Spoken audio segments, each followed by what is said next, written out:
Sir, I don't think you understand what I'm saying. Your son? He moved his leg. What? That's not possible.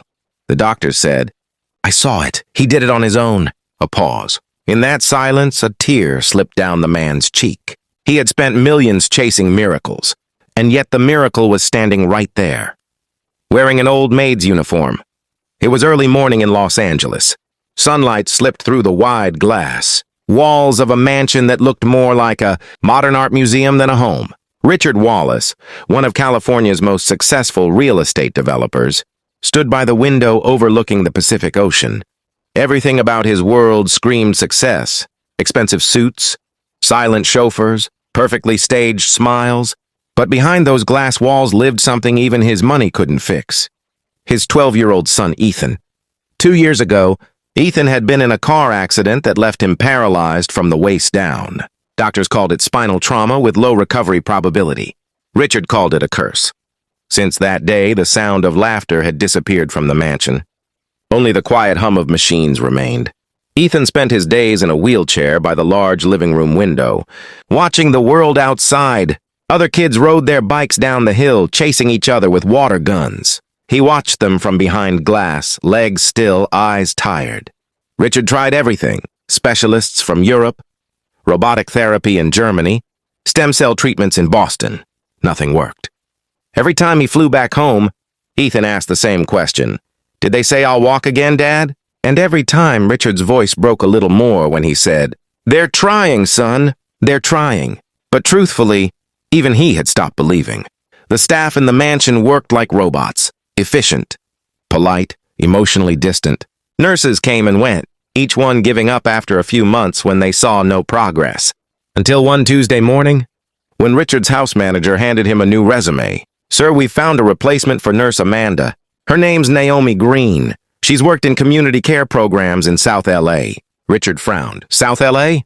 That's not a medical institution. She comes highly recommended by a pastor from the community center, the manager replied. She's not formally a nurse, but she has a gift with kids, they said. Richard sighed. Fine. Let's see how long she lasts. That afternoon, a black SUV pulled up at the mansion gate. A woman stepped out, mid-40s, dark-skinned, calm eyes, wearing a plain white shirt and faded jeans. She carried a single bag. When the guard opened the door, she smiled softly. I'm here for Mr. Wallace, the boy's caretaker. Inside, Richard glanced up briefly as she entered. He wasn't used to anyone walking into his home looking that unpolished, that human. Naomi smiled politely. Good afternoon, sir. I was told you need someone to look after Ethan. Richard nodded stiffly. You understand he's paralyzed. It's not easy. Naomi's voice was gentle but steady. I understand. I don't come to promise miracles. I come to bring effort and faith. Something about the calm in her tone unsettled him. He simply gestured toward the hallway. His room's upstairs. Be careful with the chair. It's custom. When Naomi entered Ethan's room, she found him sitting by the window silent. A video game controller rested in his lap, but the screen was off. He didn't look up when she walked in. Naomi smiled softly. Hey, champ. I'm Naomi. Guess I'm your new teammate. Ethan muttered without turning his head. You'll quit like the others. Naomi didn't flinch. She walked closer, picked up the game controller, and placed it on the table. Well, maybe I will, but not before I win a few rounds first. For the first time in months, Ethan turned to look at someone new. There was no pity in her eyes, just patience. Outside, Richard stood by the door, listening quietly. He didn't believe this woman could change anything, but something in her tone made him pause, like the sound of hope he had forgotten existed. As he turned to leave, he heard Naomi whisper to Ethan, Sometimes the hardest part isn't walking again. It's believing that you can. Ethan, believing won't fix my legs. Naomi, maybe not. But believing might fix your heart. The next morning, the mansion felt different. It wasn't anything big, just a faint hum of life. The aroma of pancakes drifted through the air. Ethan could hear someone softly humming a tune from the kitchen. It wasn't classical or pop. It was old, like something sung in church pews decades ago. He wheeled himself down the hallway, surprised to see Naomi flipping pancakes while talking to one of the cleaners. When she noticed him, she smiled. Morning, champ.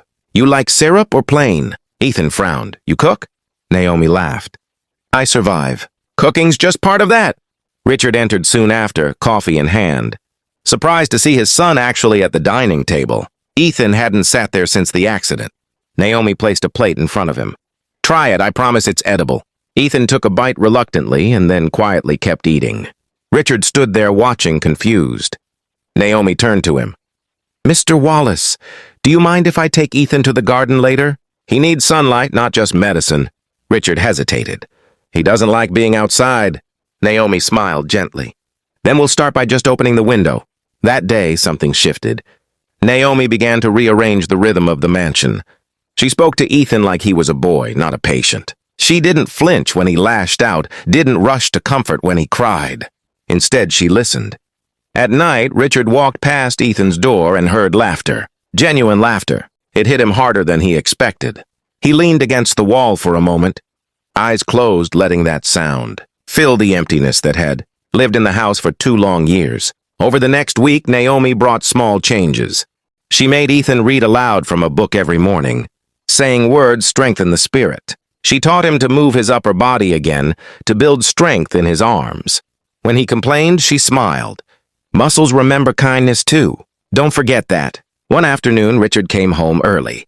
Through the half-open door of Ethan's room, he saw Naomi sitting on the floor beside his son. Ethan was painting. His brush strokes were clumsy, but there was focus in his eyes. Richard watched silently until Naomi noticed him. "Come in, sir," she said warmly. "He's making something for you."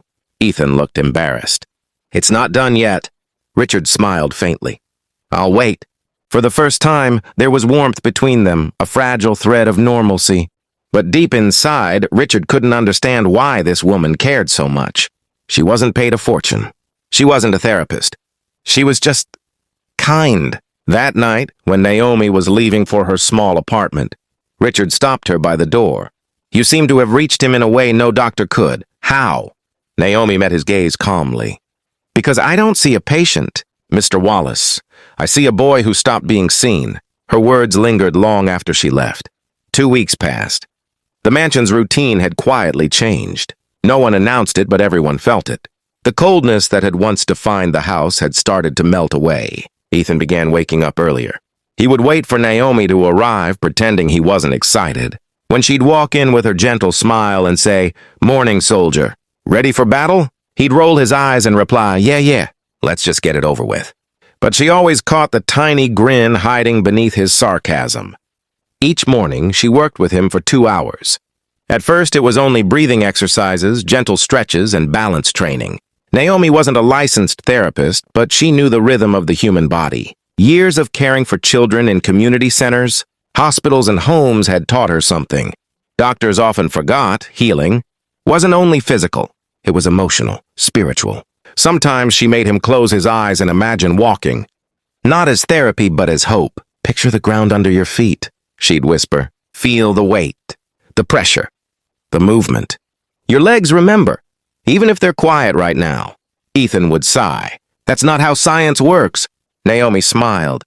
"And that's not how faith works either." By the 3rd week, Ethan could sit longer without support. His posture improved. Richard noticed, but he said nothing. He didn't want to believe this woman could succeed, where a dozen experts had failed. One evening, Richard's old friend, Dr. Paul Stanford, came to visit. A neurologist, a man of logic. When he saw Naomi helping Ethan practice resistance exercises, he pulled Richard aside. "You're letting an untrained woman handle this? You know that's not safe." Richard looked through the glass wall toward his son, who was laughing. Truly laughing as Naomi teased him about his weak grip. "I know," Richard replied quietly, "but it's the first time he's smiled in years." Dr. Stanford shook his head. "You can't put faith before medicine." Richard looked back at him, almost whispering. Maybe medicine forgot how to believe. That night, Richard sat alone in his study. For years, he had drowned his pain in work. He bought companies, properties, anything to fill the silence. But for the first time, he realized that maybe money couldn't buy what Naomi brought, a heartbeat.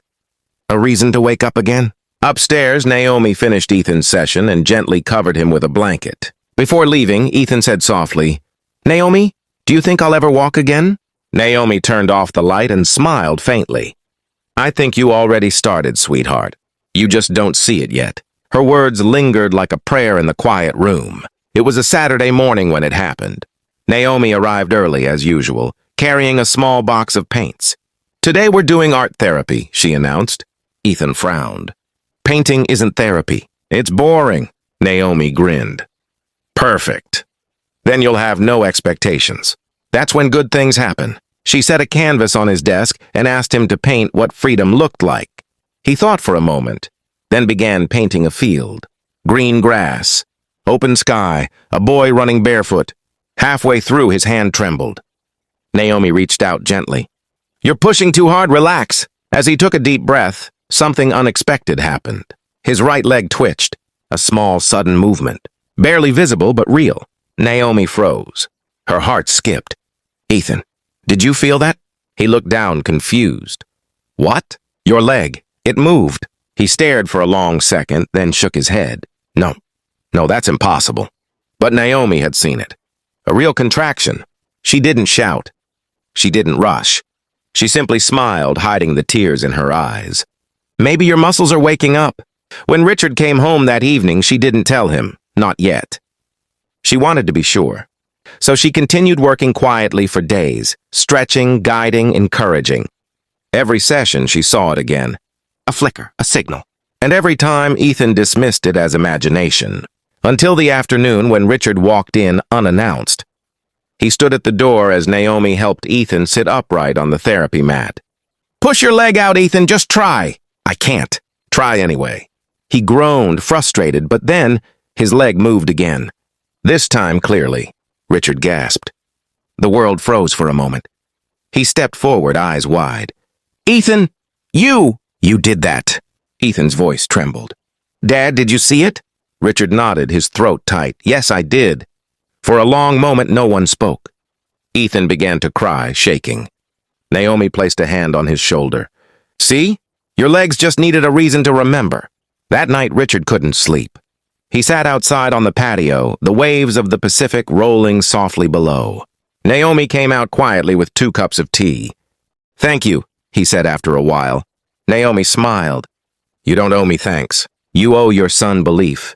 Richard looked at her with quiet awe. "You've done something no one else could." Naomi's gaze softened. "Sometimes the ones who fix us don't have the certificates to prove it." There was silence between them, but not an uncomfortable one. It was the silence of understanding. Two people who carried pain in different ways, but shared the same hope. Before going inside, Naomi said, "Tomorrow we start again. Stronger this time." Richard nodded. "Whatever you need, it's yours." As she walked away, Richard whispered to himself, "Maybe God sends angels in uniforms we don't expect." Weeks turned into months. The mansion that once felt like a cold museum now echoed with laughter, conversation, and piano music. Ethan had started taking piano lessons again, something he had abandoned after the accident. He said it made his fingers stronger. Naomi said it made his soul lighter. Every morning, the staff would hear their sessions, counting, stretching, gentle encouragement. Sometimes Naomi scolded him when he got lazy. Sometimes Ethan joked, calling her Dr. Miracle, and sometimes they both cried quietly when a small milestone was reached. Richard watched from the background, never interfering, always observing. He had stopped attending corporate meetings so often. He started having breakfast with Ethan again. For the first time in 2 years, he began to feel like a father, not a caretaker of a tragedy. One afternoon, as sunlight poured through the glass windows, Ethan asked Naomi, "Why do you care so much about me?" Naomi hesitated, looking out at the ocean. "Because once I had a son too," she said softly. Ethan's eyes widened. "You did?" "Yes, he was 12, just like you. He got sick, and I couldn't afford the hospital bills. I lost him." The room fell silent. Ethan's voice was barely a whisper. "I'm sorry." Naomi smiled gently. "Don't be. His name was Caleb. Every time I help someone, I feel like I'm helping him too." Ethan nodded slowly, his eyes wet. That day, he pushed himself harder than ever. Something inside him wanted to honor that loss, to give her a victory she never got. By evening, Naomi helped him stand with support for the first time. He held onto the parallel bars, trembling. His arms shook. His knees quivered. Naomi stood behind him, whispering, "I've got you. Don't fear falling." He looked up at her, breathing hard. "It hurts. I know, but so does staying down." Richard entered the room quietly, witnessing the moment without interrupting. Ethan gritted his teeth, lifted one foot and moved it forward an inch. Then another. He gasped, overwhelmed. "Naomi, I did it!" Naomi smiled, tears streaming down her face. "You did it, baby. You really did it." Richard's vision blurred. He turned away for a moment, hiding the tears that came uninvited. In that single moment, all his money, his success, his power, it all meant nothing compared to that one step. Later that night, Naomi packed her things to leave. She was exhausted, emotionally and physically. Richard met her at the door. "You gave me my son back," he said quietly. Naomi shook her head. "No, sir. Your son gave himself back to you. I just reminded him how." She looked around the grand hall one last time. It was no longer just a house of glass. It was a home now, and though she didn't say it, she knew her purpose there was almost complete. Before leaving, she whispered a simple prayer under her breath. "Lord, let him keep walking, even when I'm gone." By early spring, Ethan was walking short distances with support. It wasn't perfect. His legs were weak, his steps uncertain, but they were real. Naomi kept every session private, telling Ethan it was their secret until he was ready to show the world. But secrets like miracles don't stay hidden for long. One afternoon, Richard received a call from Ethan's school principal. They had seen a short clip online, a blurry video of Ethan taking a few steps with Naomi by his side. It had been recorded accidentally by one of the gardeners who worked on the property. By the next morning, the video had millions of views. Millionaire's paralyzed son walks again, thanks to his black caretaker. The headline was everywhere. Journalists camped outside the Wallace mansion. Some wanted interviews, others wanted proof, but inside the house, Naomi stayed calm. She told Ethan, "Let them say what they want. We'll keep working." Ethan smiled shyly. "People think you're magic," Naomi chuckled. "I'm just old and stubborn." Richard, however, felt torn. Part of him wanted to shout the truth from the rooftops, to tell the world how this woman changed his life. Another part feared that the attention would break the fragile peace they had built. He called a press conference, reluctantly, to set the record straight. When reporters gathered in his driveway, Richard stood before them, Ethan by his side in a wheelchair. Naomi stayed inside. She didn't want the spotlight. Richard began. "For 2 years, my son couldn't move his legs. We tried everything, every hospital, every expert. But what brought us here today isn't money or medicine. It's something simpler: faith, patience, and kindness." A reporter shouted, "Who is the woman who helped him?" Richard hesitated, then smiled softly. "Her name is Naomi Green. She works here, but she's more than that. She's family." At that moment, Ethan stood up from his chair. The crowd gasped as cameras flashed. He took a shaky step forward, holding Richard's hand. Then another. The noise of the crowd faded. For Richard, there was only one sound: his son's uneven footsteps on the concrete driveway. Every step was worth more than every dollar he had ever earned. That night, the world celebrated a miracle. But inside the mansion, Naomi sat quietly by the window, away from the cameras, whispering a simple line. People see the steps. They don't see the struggle. Fame arrived like an uninvited guest. Calls came from talk shows, hospitals, and medical researchers wanting to study the case. Everyone wanted to meet the woman who healed a millionaire's son. Naomi, however, refused all interviews. She told Richard, "I didn't do this for the world to clap. I did it so a boy could live." He respected that. But not everyone understood her silence. Some accused her of being fake. Others claimed it was a publicity stunt. Headlines began twisting the story, turning a human miracle into social noise. Richard tried to protect her, but Naomi didn't care. She had lived through harder things than gossip. Still, Ethan noticed the stress. He found her sitting quietly in the garden one evening, staring at the ocean. "Naomi," he said softly, "they're saying bad things about you online. You should tell them the truth." She smiled. "I don't need to. The truth doesn't vanish just because people close their eyes." Ethan looked down. "You're not going to leave, right?" Naomi hesitated for the first time. "Someday soon I might. Not because I want to. Because you won't need me anymore." Tears welled in Ethan's eyes. "But I do need you." Naomi shook her head gently. "You needed help remembering who you are. Now you do." Later that week, Richard asked Naomi to join him for dinner, just the two of them. He wanted to thank her properly, beyond words. He reserved a private table at an ocean view restaurant, something elegant. When Naomi arrived in a simple blue dress, the staff looked surprised. She didn't look like the maid of a millionaire. She looked like grace itself. Over dinner, Richard said, "I've built buildings that touch the sky, but nothing I've ever made compares to what you built in that house. Hope." Naomi smiled. "Hope doesn't need glass or steel, Mr. Wallace. Just people willing to care." He nodded, quietly moved. "Ethan's walking now because of you. I want to make sure you're taken care of. I can give you a house, a business, anything." Naomi's eyes softened. "You already gave me something better. You let me heal again." Richard didn't fully understand what she meant, but he could see in her eyes that her heart carried its own unspoken pain. And for the first time in his life, he felt humbled, not by money, but by humanity. That night, as he drove her home, Naomi looked out at the glowing skyline of Los Angeles and whispered, "Funny thing about light. It doesn't ask who deserves it. It just shines." The following month, Ethan's recovery reached a new stage. He could walk without support for several minutes a day. Every morning, Naomi guided him down the hallway like a proud teacher watching her student take flight. Each step was stronger than the last. But one morning, when Richard came downstairs, he found Ethan in the garden, alone.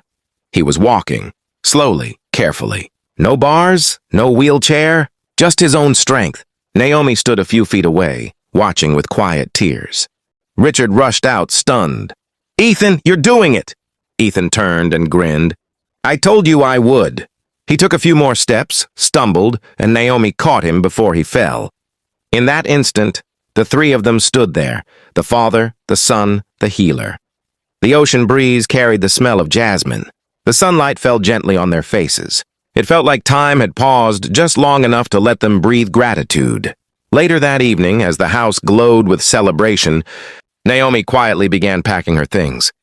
She folded her uniform neatly, placed it in her bag, and stood for a long moment in front of Ethan's painting, the field of freedom he had once made. Now it hung proudly in the living room. Ethan found her there. "Where are you going?" he asked softly. Naomi smiled sadly. "Home. But this is your home." She touched his cheek gently. "No, baby, my work here is done." He shook his head. "You can't just leave." Naomi knelt down so their eyes met. "Listen to me, Ethan. You were meant to walk. You were meant to grow. I was just the bridge." Richard entered quietly behind them, hearing every word. "Naomi," he said, voice trembling, "at least stay a little longer. We're family now." Naomi looked at him, her eyes kind but firm. "Family isn't about staying forever. It's about leaving someone better than you found them." Richard didn't argue. He knew she had already made up her mind. Ethan hugged her tightly, crying into her shoulder. Naomi whispered, "Keep walking. For yourself, for your life, and for all the kids who can't." As she walked down the long driveway that evening, the sunset painted the sky gold. Ethan stood at the window, watching until she disappeared from view. He turned to his father, eyes red but proud. "She's not gone, Dad. She's everywhere I walk." Richard nodded slowly. And in that quiet moment, he finally understood the weight of her gift, not just movement but meaning. Weeks passed since Naomi left. The house felt quiet again, but not cold like before. This silence was different. It wasn't grief, it was gratitude. Every corner of the mansion carried her presence. The kitchen still smelled faintly of cinnamon from her pancakes. Her small plant by the window kept growing, even though no one watered it as carefully as she used to. And in Ethan's room, her photo with him, taken on the day he took his first step, stayed on his desk. Ethan had returned to school. Kids who once pitied him now looked at him with awe. Teachers called him brave, but every time someone said, "You're a miracle," he replied, "No, I just met one." Richard, too, had changed. He spent less time in boardrooms and more time at home. He began donating to rehabilitation centers and underfunded hospitals, always leaving one condition, that they hire caretakers from diverse backgrounds. He called it the Naomi Project. When asked by reporters why, he always said, "Because sometimes the person the world overlooks is the one who carries the light." One evening, after a long day, Ethan and Richard sat in the garden together. the same place where Ethan had once taken his first independent steps. The sun was setting, painting the sky orange and pink. Ethan broke the silence. "Dad, do you think we'll ever see her again?" Richard sighed softly. "I hope so. But some angels don't come back. They just leave signs." Ethan nodded, staring at the waves. "She told me once that light doesn't ask who deserves it. It just shines." Richard smiled. And she was right. She shone on us. Just then, Ethan's phone buzzed. It was a text message from an unknown number. He opened it, a picture of a blooming garden with a short message. "Keep walking." "Proud of you." Ethan smiled, eyes wet. He didn't know where she was, but somehow he knew she was watching. That night, Richard walked past Naomi's old room. He hadn't opened it since she left. He slowly turned the handle and stepped inside. It was clean, simple, untouched, except for a note on the table. He unfolded it carefully. In Naomi's handwriting, it said, "Thank you for trusting a stranger. Your son reminded me what love feels like. Take care of him. And remember, healing is not a job, it's a gift." Richard sat on the edge of her empty bed for a long time. He didn't cry. He just smiled through the ache. Because he finally understood that not every goodbye is loss. Some are lesson. 10 years later, Los Angeles had changed. Skyscrapers were taller, the streets busier, and the Wallace mansion was quieter. Not because it was empty, but because peace had found a home there. Ethan Wallace was now 22. Tall, strong, and confident. He walked without a limp, though he never forgot the days when he couldn't. He had just graduated from college, with a degree in physical therapy. At his graduation ceremony, he stood at the podium to give his speech. His father sat in the front row, gray hair glinting in the sunlight, proud beyond words. Ethan began, "When I was 12, I was told I'd never walk again. Doctors gave up. My father lost hope, and I lost myself. But one woman didn't." The audience listened, silent. She wasn't a doctor or a scientist. She was a caretaker, a woman with more faith than anyone I've ever known. She taught me that healing starts long before you move your body. It starts the moment someone believes in you. He paused, eyes glistening. I wouldn't be standing here today without her. This degree, this life, it all belongs to Naomi Green. After the ceremony, Ethan and Richard visited a small community center in South Los Angeles, the same one Naomi had once worked at. A new sign stood outside. The Naomi Green Rehabilitation Center. As they walked away, a breeze swept through the courtyard, rustling the flowers almost like a whisper, and if anyone had been standing close enough, they might have heard it. A soft voice, warm and familiar, saying, "Keep walking, baby. You've done well." Like and subscribe the channel for more interesting videos.